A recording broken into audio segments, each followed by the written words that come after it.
Cette 10e édition de la CIO, c'est vraiment une CIO de maturité qui intervient dans un contexte où tout le système éducatif est en pleine réforme, et depuis donc le primaire jusqu'au niveau du supérieur.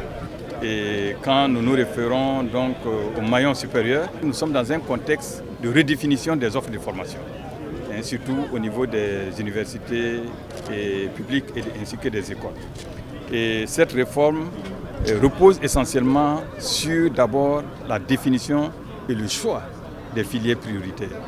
Et ces filières prioritaires ont été opérées pour garantir donc au Burkina véritablement un décollage au plan socio-économique.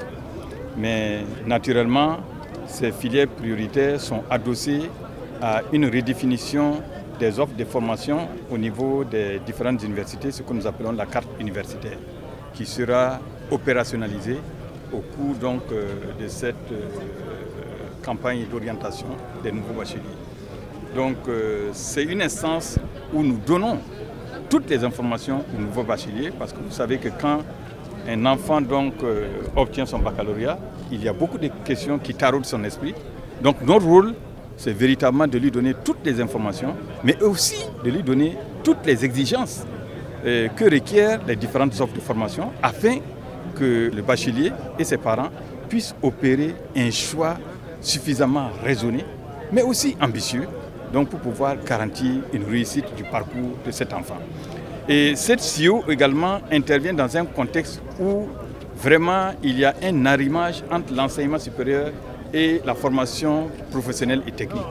Donc c'était de pouvoir donner cette information aux enfants, de comprendre que tout bachelier n'a pas forcément comme destination donc l'université. En tenant compte de leurs limites ou de leurs ambitions, ils peuvent également s'orienter vers des formations professionnelles et techniques.